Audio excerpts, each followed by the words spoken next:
Hello friends, welcome back to my channel. I'm Sunstone, and today we have a very exciting developer update for the month of February 2022. This is going to be a very exciting video. I've looked ahead at this update and there's a lot of really exciting features being revealed, as well as, at last, an updated timeline for the game development, which is just so exciting and something that all of us have really been waiting for. So without any further ado, let's just jump right into it. So this month, they're going over the museum, mastery, strafing, and more. And now they're launching new versions of the alpha every 2 months as opposed to previously every month. So the next version, version 0.07, will be launching on March 7th at 11:59 p.m. PDT, so very shortly. They kicked off this update with a happy Valentine's from the Stairway team. They also wanted to know who your Coral Island Valentine would be. And I actually asked this question on my channel. I only gave a few options, but it looks like out of the options I gave, most of you were wanting to take out Noah, with Eva being a close second runner-up, and then we have Kenny and Leah coming in at number 3 and number 4. So I just thought that was fun and interesting. And the first major portion of this update is all about the museum.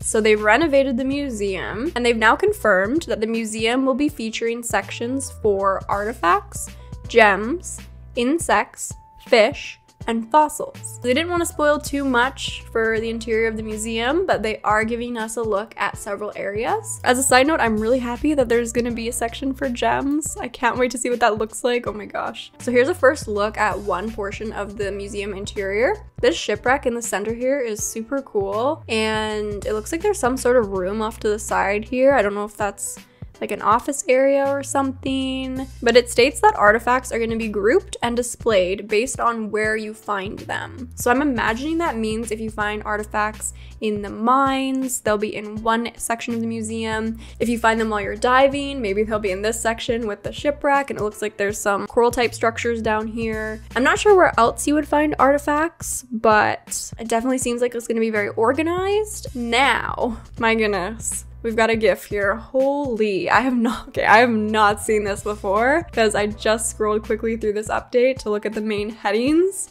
Oh my goodness. Okay, so this shot definitely looks like those dinos that were mentioned in the developer diaries. We're gonna be donating these specific bones to the museum, and then they get set up like this. This looks really impressive, and it looks like there's some more dinos in the background here. This arch here looks really cool. I'm just, wow. I don't know why I wasn't expecting to see full-on dinos just yet, but this is very cool. Now, this specific area of the museum makes me so happy because I've talked so much about how much I love the Animal Crossing Museum in New Horizons, and specifically the bug garden. This looks like one portion of the bug garden in the Coral Island Museum. I mean, we can get a look at some bugs down here flying around. Like this is definitely where the bugs are gonna go. We even got flies around this little garbage can. And I love this water feature over this bridge. Oh my gosh, this just looks so good. I'm so thrilled with this. This looks gorgeous. And this is the final area of the museum that they're showing off, which appears to be part of the aquarium section. So we have 3 different fish tanks. I love this one here. It's so unique. And it also looks like we have some shells along the wall here. I don't know if we'll be able to donate shells or if these are just decorations. I'm just loving how this is looking, and I'm very satisfied. This is definitely in alignment with my hopes and dreams for the Coral Island Museum. They wanted to note that donations to the museum will increase the town's rank, which we were aware of previously. So just to reiterate that. So moving on from the museum, next up is player strafing unlocked. So this feature was implemented in response to some of the feedback received during alpha. So they've implemented a sidestep mechanic. So essentially to do this, if you're playing keyboard and mouse, you hold control while your hotbar is actively selecting a tool. So it's super simple. And this is an example of what that will look like. I definitely think this will be helpful. I'd like to try it out though to actually understand exactly how it'll feel, of course. They also are showing off how this movement will look when you're watering your crops. And they've also stated that it feels a lot more precise while using these controls, so that's great. Also, peep this new and improved shipping bin in the background. Very nice, very nice. As a little bonus, they've noted that they've unlocked an unintended feature called the moonwalk.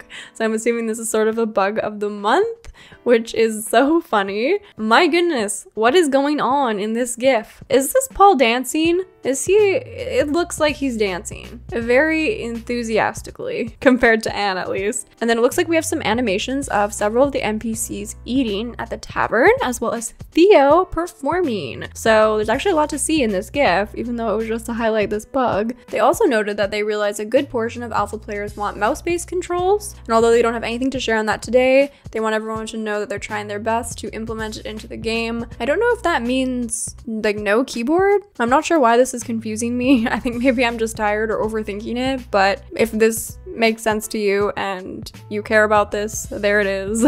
So then the next portion of this update is looking at mastery skills that have been revamped. Now there are actually a total of 15 levels and skills you can acquire for each mastery. So here on the side we can see the different mastery categories, so farming, ranching, gathering, mining, diving, catching, fishing, and combat. Here it'll show how many skill points we have available, and then we can select the skills that we want to build on. It looks like we would first have to unlock, say, this skill before unlocking this one, before unlocking this one. It looks like they'll go in order. So this shows off some of the skills that we can unlock for mining specifically. So we have increased proficiency using the pickaxe tool. We have an increased chance to drop double ores, double gems, and a rock domino skill, which I believe we'll look at in a moment. We have an increased sale price for gems.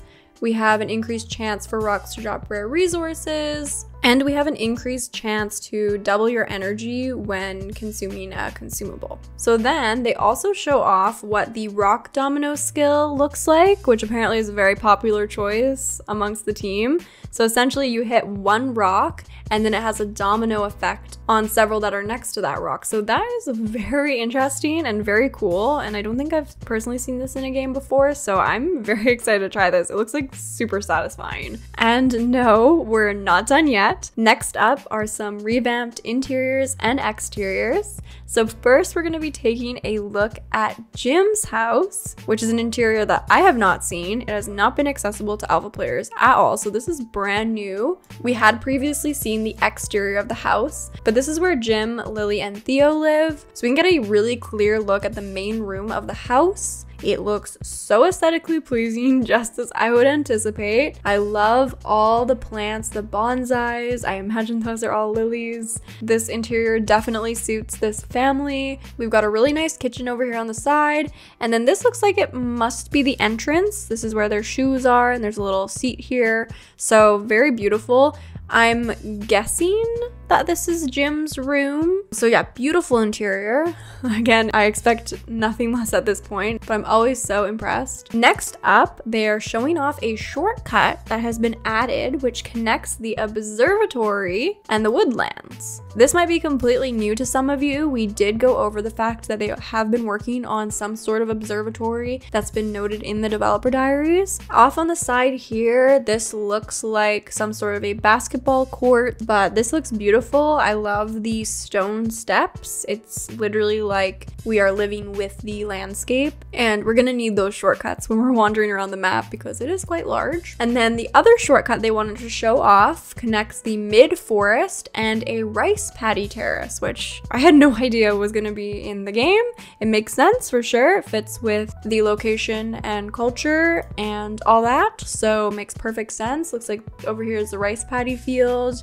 And then we have a water mill here, so that's a nice way to generate some energy on the island.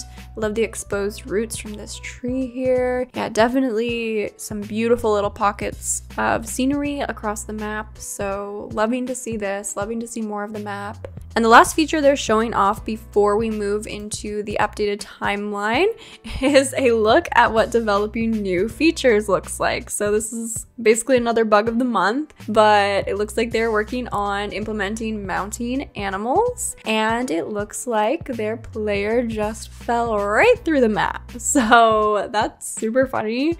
super scary, my goodness. Just a reminder again that no, we cannot ride llamas. They're just testing the feature on llamas, but we do get to have another look at the llamas from the back. So excited to see those animals added to the game, excited to have the mounts being implemented in the game. And another thing we can take away from this is it does appear that we will be able to summon our mount at any time based off of the cherry blossom petal swirl effect that we're seeing in this GIF. They also just showed off all of the fan art contest winners, which I did an entire video talking about all the winners and the hairstyles that will be added to the game. So I'll link that in the description of this video if you haven't seen that yet, go check that out. And they also added one additional image from S-Stacks, which I have seen this one as well. It's so funny. It's Raphael as an entire hairstyle, and Raphael's like, oh my goodness, what did I sign up for here? So this is super funny, and I love that they shared this. So here we have the portion of the update that we've all been waiting for, a development timeline update. Development is making a good pace towards the early access release, and below we'll find the high-level features they want to knock out before they do a polished pass and eventually release the game. So I'm actually going to be making an entirely separate video on every detail that they're going to be implementing in each wave of the alpha, as well as their plans for polishing the game. I'll link that in the description once that's up. Go check it out if you want a more detailed breakdown and my thoughts on all of this. But just for the sake of time for this video and to get the main idea of what's going on, this is the next version of the alpha that will be coming out on March 7th, so version 0.07. After this, the team is planning to have 2 additional waves of the alpha, so 0.08 and 0.09. And if we're in keeping with a new alpha version every 2 months, that means that alpha version 0.08 will be launching in the first week of May, while alpha version 0.09 will be releasing in the first week of July. I'm not sure exactly when this time for polishing will be taking place, but I imagine it will be after the 2 months of this portion of the alpha being tested. So that leads us to a Q4 early access release, which could come anytime, most likely between October and December. So although there are no actual dates on this timeline, that is my best guess based off of my knowledge. Obviously, everything is subject to change and things could take longer, things could go quicker. It's really hard to say, but just to give everyone a general idea of where we're at, we can look forward to early access likely in Q4 of this year, so 2022. Another question that a lot of people may be having is, when will the NDA lift? I'm not sure if after alpha version 0.09 they're gonna close it off, so maybe run this for 2 months and then close the alpha while they polish. If that's the case, then I imagine they would lift the NDA for this version of the alpha. If they're gonna leave it open for longer afterwards while they polish, then I imagine the NDA would lift during this time. So that's my guess. I'm sure a lot of people will ask questions after seeing this timeline. I will definitely be sure to report on anything that comes up if they give any further information on their Twitter or on the Discord or anything like that, so don't worry. So I do think this is pretty much on par with what I had in mind for the game this year. And again, if you want a deeper dive on this timeline and all the specifics, stay tuned for that video. And then finally, they noted some of the updates that we have to look forward to for the next official developer update, which will come at the end of March. So we can look forward to an overview of the heritage system and mechanics. We'll get an overview of the player clothing. Oh my goodness, I cannot wait for that. They're also going to show off some updates to character customization, super exciting, the refreshed 10-meter diving map, and more. So lots of really exciting things to look forward to at the end of March. And of course, the new version of the alpha, which is launching on March 7th. So, oh my goodness, that was quite the update and definitely made up for the last smaller update, which was basically what I was expecting. So definitely let me know what you thought about this update in the comments down below. I super look forward to hearing from you. Speaking of which, it is now time for your top comments. So the first top comment was left on my last Coral Island news video, which was mostly focused on the new hairstyles that would be added to the game. Goomfer commented that they were actually the one who drew the Lily fan art, which I love, and they said it means a lot that I like it, and apparently I am actually what introduced them to this game. So they just said it's a huge honor that I'll be using the hair they made. I definitely want to try out those braids. I love them.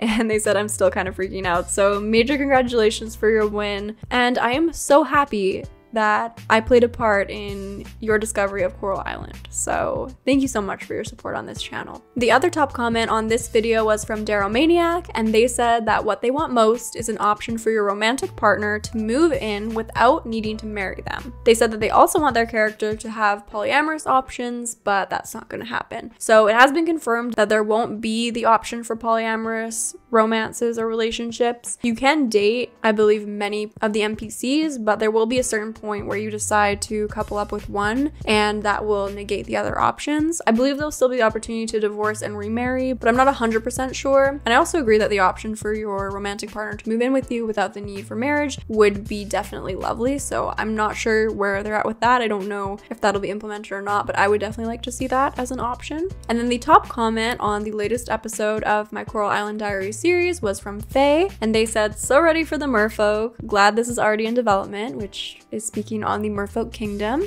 They said that they agree that it may be difficult to impress the gatekeeper, so Agung and potentially other merfolk. And then they said, "Great work on your speculation of the elemental gates. Now elemental monsters to add to that would be excellent." So we were talking about how it seems like there's going to be different gates within the mines that correspond to the different elements. So yeah, that'd be super cool if there are also monsters that fit those themes, and that's exactly what I'm hoping for. And then the other top comment on this video was from the Prairie Nerd, and they said that they're weirdly hyped for the beehive refresh, which is like totally why I even included it in this video. They're refreshing those bee houses, and I almost debated editing it out because I didn't know if it was significant enough and if anyone other than me would care about it, but it seems like a lot of you agree, so I'm really excited as well to see that. So thank you all so much for commenting on my latest videos.